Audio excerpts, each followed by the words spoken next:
சூரா அல் முல்கின் தொடக்கமே அல்லாஹ்வின் அதிகாரத்தை இதயத்தை உலுக்கும் வகையில் அறிவிக்கிறது. அல்லாஹ் அனைத்து அதிகாரமும் அவனது கைகளில் இருக்கிறவன் ஆசீர்வதிக்கப்பட்டவன் என்று கூறும்போது அவர் வெறும் சொந்தத்துவத்தை மட்டும் கூறவில்லை.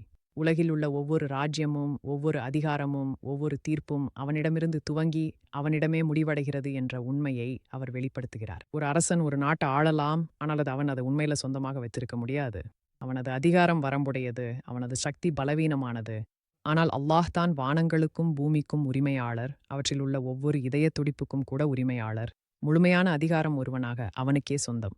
தன் படைப்பின் ஒவ்வொரு அம்சத்தையும் ஆளும் திறன் அவனுக்கு முழுமையாக உள்ளது.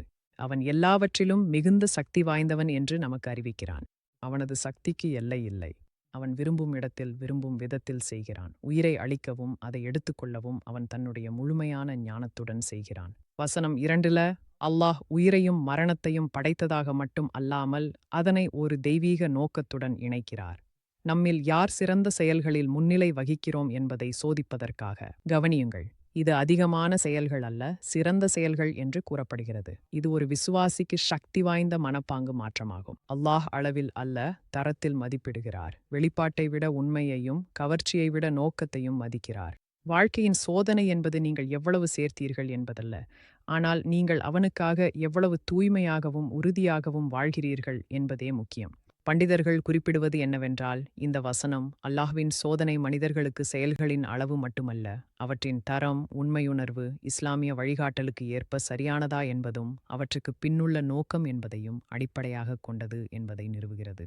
இந்த வசனம் நமக்கு நினைவூட்டுகிறது, நாம் நமது வழிபாடும் நற்காரியங்களும் சிறப்பாக இருக்க வேண்டும் என்பதில் கவனம் செலுத்த வேண்டும். அவற்றின் ஆன்மீக தரத்தை பொருட்படுத்தாமல் வெறும் எண்ணிக்கையை அதிகரிப்பதில் மட்டும் கவனம் செலுத்தக்கூடாது. ஒரு திறமையான கைவினைஞர் தன் பயிற்சியாளர்களை மதிப்பீடு செய்வதை நினைவில் கொள்ளுங்கள். அவர் அதிகமான பொருட்களை விரைவாக உருவாக்கும் ஒருவரை டெயில், ஒவ்வொரு துண்டையும் கவனத்துடன், துல்லியமாகவும் நேர்மையுடனும் உருவாக்கும் ஒருவரை மட்டுமே பாராட்டுகிறார். வாழ்க்கையே அந்த பணிமனை. ஒவ்வொரு தொழுகை, ஒவ்வொரு சொல், ஒவ்வொரு தேர்வும் அதன் அளவால் அல்ல, அதன் உண்மையுணர்வால் அளக்கப்படுகிறது. இன்னும் நம்மை சோதிப்பவர் மிக கருணை உள்ளவரும் ஆவார். நம்மை பொறுப்பேற்க வைக்கும் ஒரேவர் மிகுந்த மனப்பெருமையுடன் மன்னிப்பவரும் ஆவார். அவர் வாழ்க்கையையும் மரணத்தையும் ஒரு சோதனையாக உருவாக்கினார். ஆனால் அதே நேரத்தில் மனமாற்றத்தின் கதவையும் திறந்தார். நம் குறைபாடாக இருந்தாலும் கூட அவரது கருணை எங்களை மீண்டும் வர அழைக்கிறது. நாம் செய்ய வேண்டியது எல்லாம் அவரை நோக்கி திரும்பி கேட்பதே. இதிலிருந்து பெற வேண்டிய பாடம் எளிமையானது, ஆனால் வாழ்க்கையை மாற்றக்கூடியது. நாம் விபத்தால் வாழ்வதில்லை, அதுபோலவே சோதனையால் மரிக்கவும் மாட்டோம். நாம் ராஜாதி ராஜாவின் ஆட்சியில் வாழ்கிறோம். ஞானத்துடனும் கருணையுடனும் வடிவமைக்கப்பட்ட ஒரு சோதனையின் வழியாக பயணிக்கிறோம். ஒவ்வொரு கணமும் அவருடைய பார்வையில் உயர ஒரு வாய்ப்பாகவோ அல்லது தேர்வு முடிவதற்கு முன் திரும்ப ஒரு வாய்ப்பாகவோ இருக்கிறது. அல்லாஹ் எப்போதும் இந்த நோக்கத்துடன் வாழவும் உணரவும் நம்மை வழிநடத்துவாராக. ஆமீன். அல்லாஹ்வே, தயவு செய்து ஏற்கவும்.